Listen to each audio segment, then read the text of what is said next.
Airing first on Asheville FM, WSFM LP 103.3 in Asheville, this is The Final Straw Radio, a weekly anarchist and anti-authoritarian radio show broadcasting out of occupied Salagi land in southern Appalachia. We bring you voices and perspectives from projects and struggles all around the world. This week on the podcast version of the show, we are sharing an interview that I did with Hannah Dobbz, author of 9/10 of the Law, Property, and Resistance in the United States, published by AK Press. This interview originally aired on March 31st, 2013. This is from the original post, quote, Hannah was also the creator of the documentary Shelter, a Squatumentary.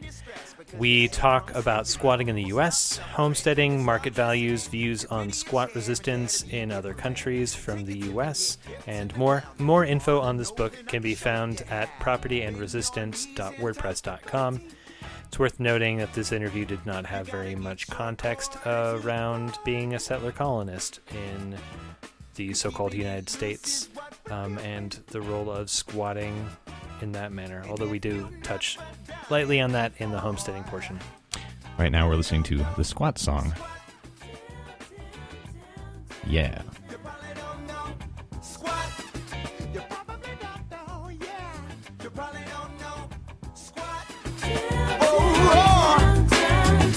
don't know squat. What you know about squat? Oh yeah. What you know about Verse 2. Well, people all over the world have been squatting for centuries, but it seems that we've forgotten. Lost in an architectural shape of an uptight position that you just can't escape. The Final Straw is a proud member of the Channel Zero network of anarchist podcasts, and here's a jingle from another member of CZN. Hello. If you are listening, then you are here on purpose.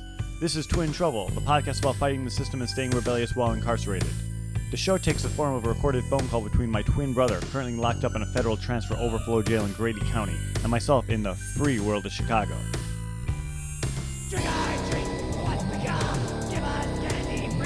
Jared, why are we talking about prison abolition? The reason why they do this whole prison thing, basically, they keep people's voices down. They want to shield the public from the day-to-day experiences of what people who are incarcerated are going through. I'm not going to take this thing down or bent over. I'm standing up and I'm going to continue to speak my mind about what's going on. So I hope that with these series of podcasts that we can get something going. We can set it up. So Jay, we got a busy episode, don't we? Right. I am Jason. And I am Jeremy. We are Twin Trouble. Twin Trouble is part of the Channel Zero network. Listen on SoundCloud or Apple Podcasts. And now some words from anarchist prisoner Sean Swain. What you say, what you say, what you say, what? We'll come like a blood! If this is playing, my communications are still blocked. We're still doing pre-recorded segments. It's not often that I find a topic I haven't already talked about. There's only so many ways to describe the relationship between matches and gasoline on one hand, and our future without hierarchy infrastructure on the other. But I found something fascinating, and even though it's in the realm of sport, I think it will appeal to savage cannibal maniacs everywhere who have never swung a football bat. Roller derby. Roller derby's for real, but you won't find it on ESPN or sponsored in any significant way by large corporations that commodify sports. The reason for that? Patriarchy and capitalism. Roller derby generally appeals to self-identifying women and queer folk, a kind of fringe counterculture that's not necessarily marketable. You know, like male NFL players and owners who pay off rape victims. So the athlete pool's orientations run counter to what male-dominated big business finds palatable. Most roller derby athletes play for free, for a pure love of the sport. Although venues do charge spectators for tickets.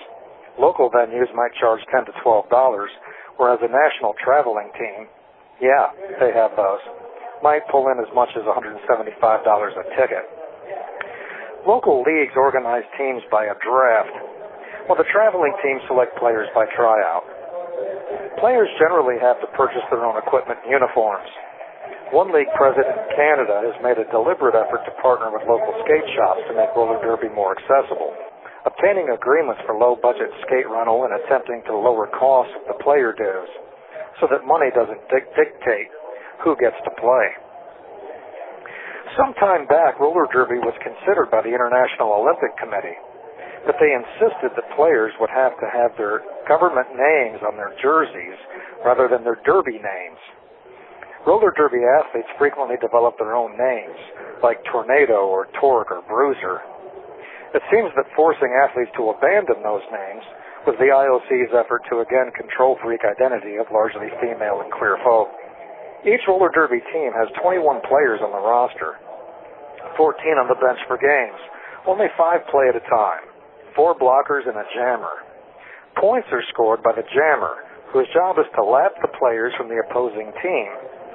After the first lap, the jammer scores a point for each opposing player passed. The blockers' jobs are to facilitate their own jammer and, naturally, to block the jammer of the opposing team. Action is often lightning fast and sometimes brutal. This is quick-paced collision on skates, a combination of high-speed racing and fight club. Players have suffered concussions, which is troubling in light of the brain trauma consequences we know from studies about NFL athletes. In a sane world, safe technologies developed in football would be applied in roller derby. Hopefully, they will be. Penalties like lower high blocks are punished by a penalty box, like in hockey. A penalty gets a player 30 seconds in the box. Screaming at the ref gets the player an additional 30 seconds. Substitutions are made during open windows between jams. Matches are 1 hour divided into 2 30-minute halves. So, I can think of a few reasons why, just off the top of my head, roller derby should be important to all of us. First, it promotes autonomy and individuality over conformity, and it consciously promotes an anti-corporate culture where names on the backs of jerseys are more important than gaining favor with pro-capitalist lapdogs. Second, we need role models for young girls. We have things like the WPGA, where women walk around in golf shirts and visors with Nike swooshes on them, which is all right, I guess. And we have gymnastics and competitive ice skating and softball that are all mainstream. But none of them wear war paint and pads, shave their heads, pierce their noses, and fly around at breakneck speeds, crashing into each other with reckless abandon. Of all the sports that are out there, I think roller derby is fantastic for young girls gravitating to the dumpster fire and the burning cop car crowd that just might save our world someday, maybe even sooner than we think. If I had daughters, I'd want them all involved in roller derby. Play is currently suspended because of the continuing zombie apocalypse, but when play resumes, you can follow the action, find scheduled matches, and keep track of rankings by searching Women's Flat Track Roller Derby or WFTDA.com. In the roller derby universe, the Montreal traveling team is one of the top-ranked teams. But just a couple hours away from Detroit, you can catch local action and check out the Forest City Roller Derby and an amazing jammer, Drop Dead Alice, number 99. Drop Dead Alice is the only jammer so far portrayed as a hero in her own comic book. I'm a big fan. So, destroy hierarchy and patriarchy, support your local roller derby, and, I don't know, burn down a bank or something. This is anarchist prisoner Sean Swain, silenced by the fascist police state. If you're listening, you are the resistance. You can write to Sean Swain at his latest address at Sean Swain, number 2015638, Buckingham Correctional, P.O. Box 430, Dillwyn, Virginia, 23936. You can find his past writings, recordings of his audio segments, and updates on his case at SeanSwain.org, or now follow him on Twitter at @SwainRocks. We're speaking with Hannah Dobbz, who's the author of the recently published 9/10 of the Law, Property, and Resistance in the United States, out from AK Press. Thanks a lot for coming on. Oh, thanks for having me. What inspired the book? I guess in 2004, I had started working on a documentary film about my friend Steve DiCaprio, who was squatting a house in Berkeley and was having some negative interactions with police, and he had asked me to start filming his interactions with police to use it as evidence in court. And so I did that, and then I turned it into a documentary because he just kind of offhandedly one day mentioned that I should, and so I said, "Oh, okay, sure, I'll do that." And then 4 years later, I had a documentary. So I had gone around doing screenings of this documentary, which not only told the story of Steve DiCaprio, but also the story of another squat in the Bay Area, as well as my own squatting experience in the Bay Area. And then someone mentioned that it would be interesting to have more of a discussion about the legal parameters of squatting.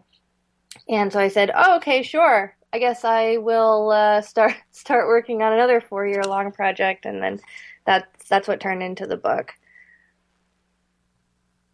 Are those squats in the Bay still existent? No, none of them are, actually. What's the as far as you're aware, what's like the lifespan of squats in the Bay? Because it seems like with property values being as high as they are there, and speculators always sniffing around. I'm from just north of the Bay, so that whenever I would hear about squats anywhere, whether it be people taking over that property right by the Bay in Livermore, I want to say, or no, it was right by right by Highway 5 in the East Bay. There was like a former dump site that people were turning into an art installation. I think people were living out there. You know what I mean? Oh, that's called the Albany Bulb, or the Albany Landfill. Yeah. Yeah. The idea that authorities would actually allow for any squats to exist and continue existing in the Bay, or that people could get in under the radar as I was growing up, just seemed totally wild and unrealistic. Yeah, I mean, they did end up getting, they did sweeps in like 1999 or something to get everybody out, but then there are still people who continued camping there afterward. But yeah, I guess to answer your question about average lifespan, well, it's hard to throw out statistics about squatting because, there's not a lot of them. I mean, I guess I would say it could range anywhere from, a day to a hilarity house they were around for, I don't know, close to 15 years probably. And then they only recently were evicted, maybe in the last year or two. I'm not quite sure. But that was definitely one of the longer ones. So there's an image in the American radical mindset of squatters and resistance in Europe. Squat resistance in Europe. Can you talk about your experiences of how squatting in Europe and the U.S. differ? Yeah, I think that a lot of people who think about squatting in the U.S. kind of look to Europe as places in Europe for inspiration, and rightly so, because there have been some amazing squatting movements that have happened around Europe.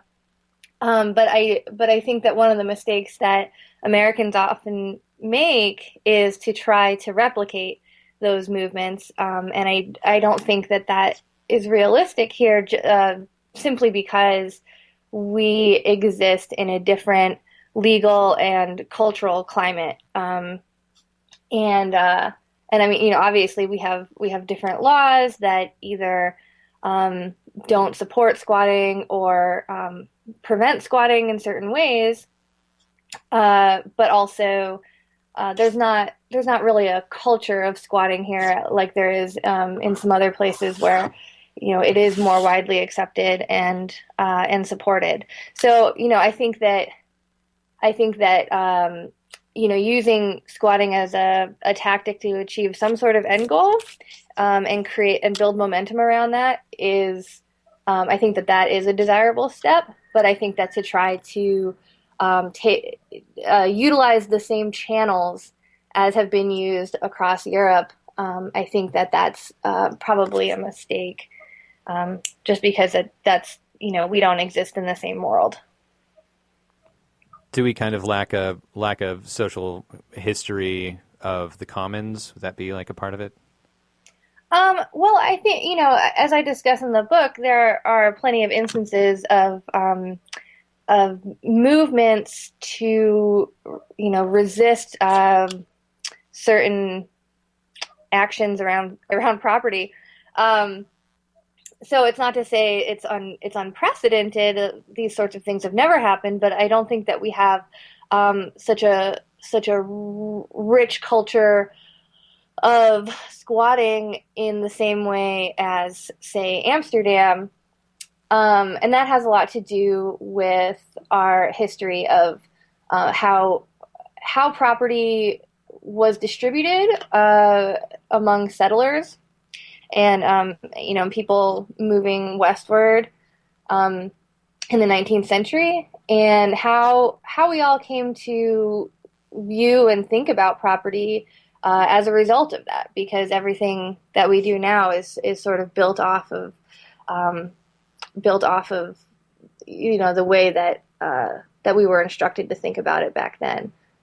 In 9/10 of the Law, you discuss the ideas and realities or unrealities of housing markets and property values. Can you talk about these concepts that are so frequently pulled out to legitimize the suppression of squats? Yeah, I mean, I think that, the idea of squatting scares a lot of people because, especially people who do own property, because they say, well, I worked for this. I don't want somebody taking it away from me. And that's obviously an oversimplification, if not just an inaccuracy of what squatting is. Squatting is not home invasion, but I think that's tied to, obviously these are capitalistic notions about what these these tracts of land and these buildings built on these tracts of land, what they're really all about. And at this point in our history, there are so many unused buildings, and we continue to develop on top of it, that really, it shouldn't center around market values. I mean, especially housing I don't think should ever be included in any, in this type of market, which has demonstrated itself to be very dangerous, as illustrated in the foreclosure crisis. And instead, I would like to see people focus on use value. So rather than enforcing vacancies across the country, we could say, well, these buildings still contain some use value, even if not market value. And so they, maybe we could figure out a way to match people who can use these properties with the properties themselves, so we don't lose those resources.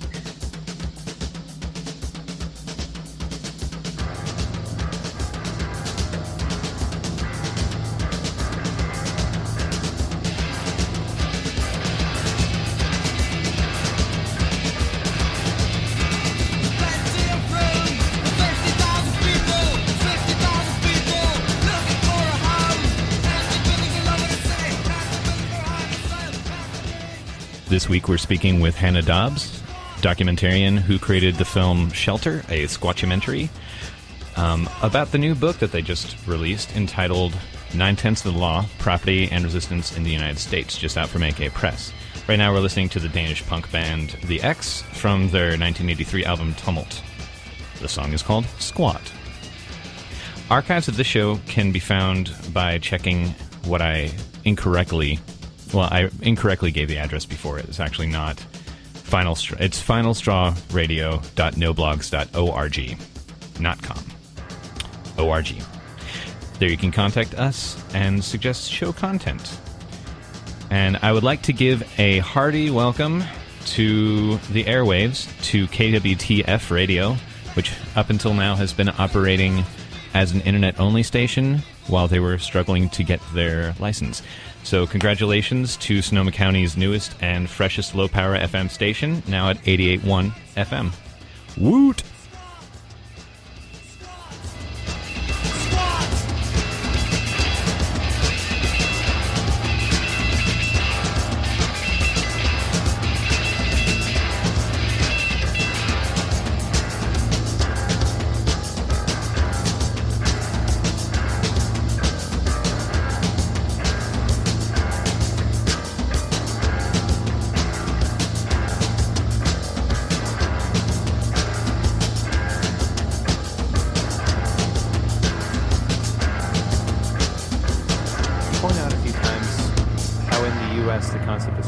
both used by folks on all parts of, or is used by folks on all parts of the political spectrum at various points, and how it's also attacked from all those positions. Can you talk about that?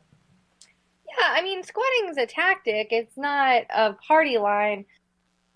It's an oversight to say that, all squatters are anarchists, or all squatters are on the left, or even all squatters are, right-wing militants, which has also been talked about in the media recently. Because really, squatting, it's just an action. It's not an idea in and of itself. I mean, you have to formulate the philosophy around it. But really, I mean, it's a tactic that's used to achieve certain goals, just like any tactic.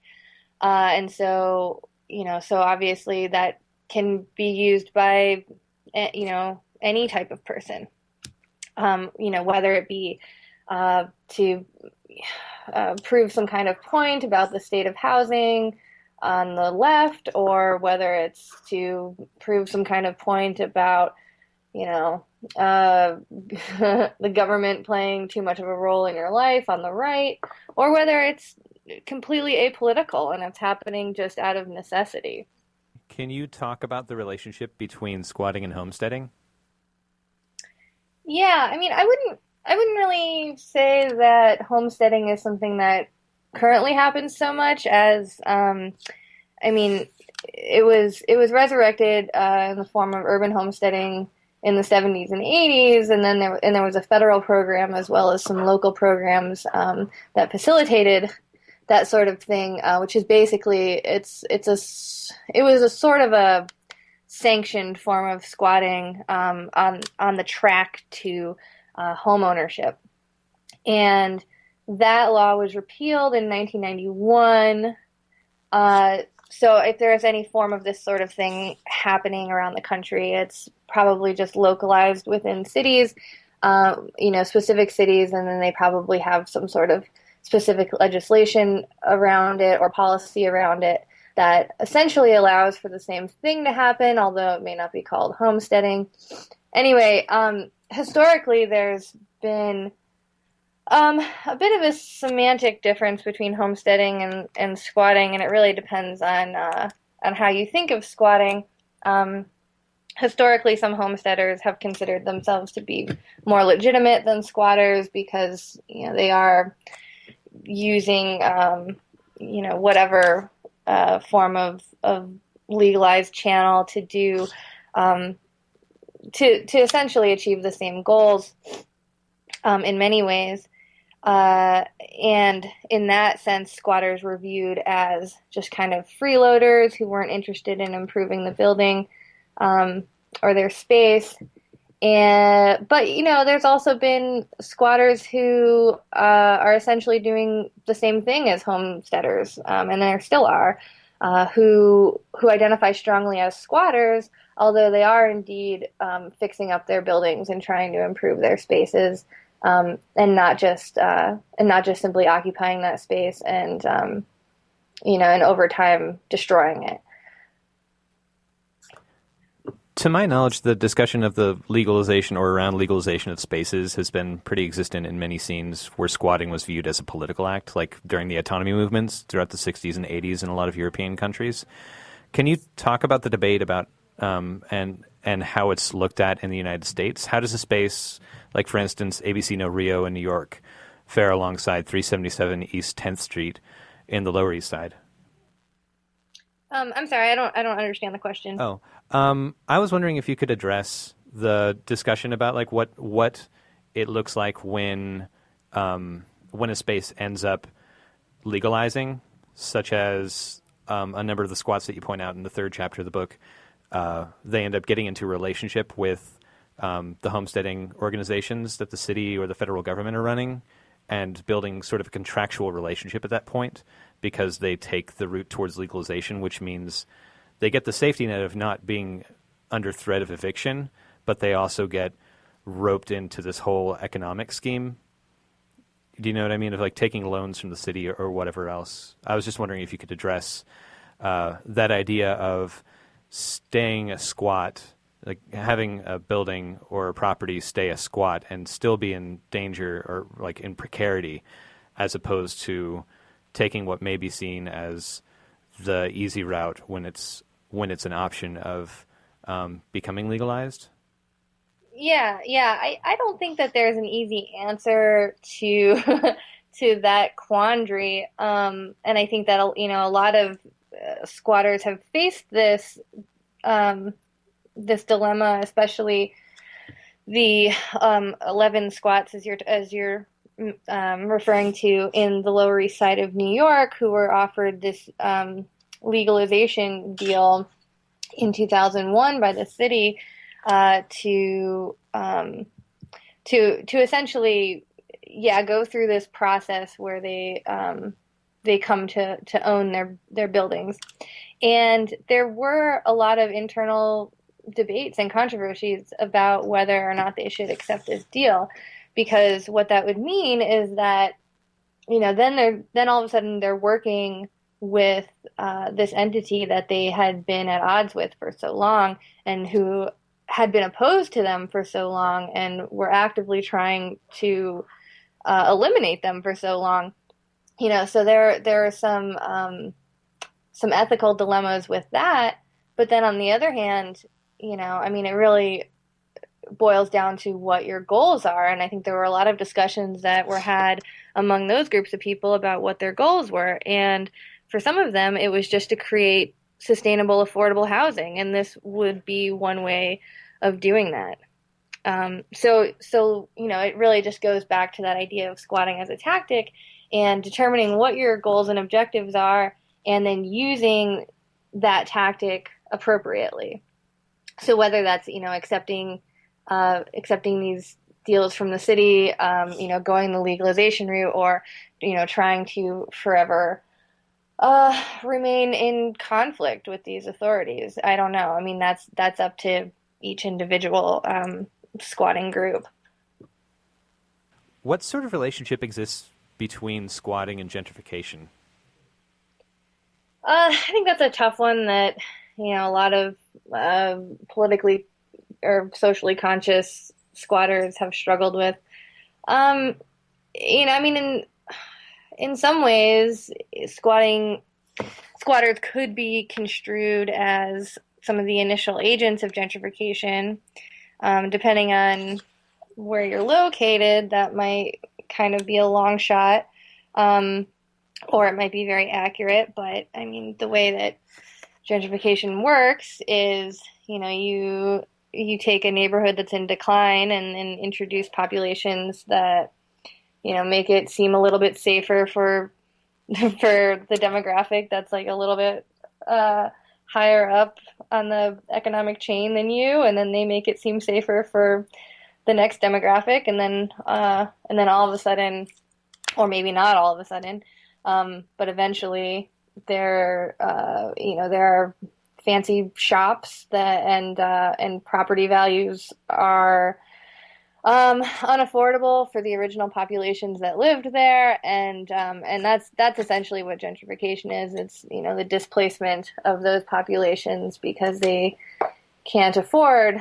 the direction that neighborhood is headed. So as far as squatters' rules in that, I guess you could look to the Lower East Side in New York again as an example.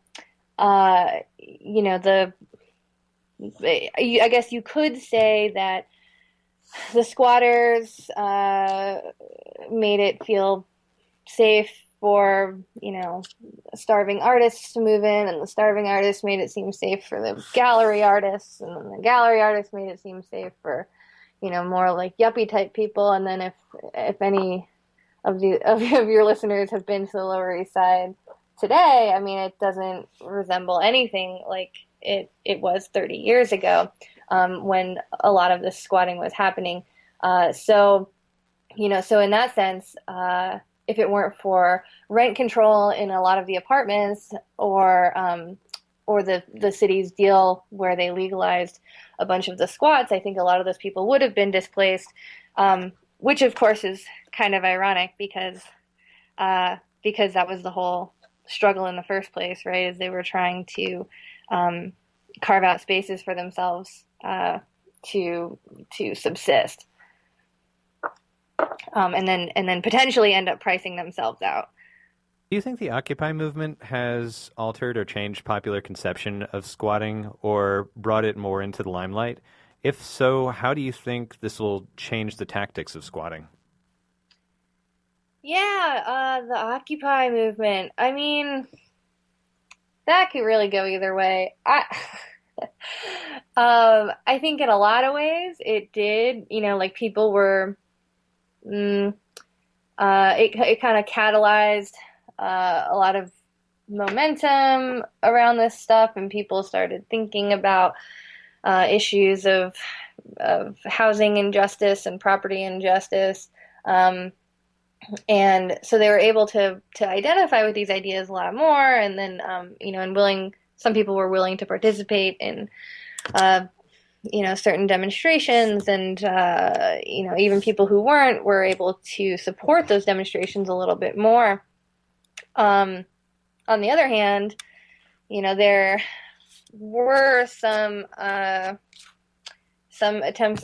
public attempts at squatting done by some Occupy groups that I think turned out to be kind of embarrassing and didn't really, I don't think really garnered any more public support. If anything, they may have alienated people. And I think that might connect back to these images that we see and idolize in Europe of, people having these militant squatter actions, which doesn't necessarily translate very well to the U.S., even in this time of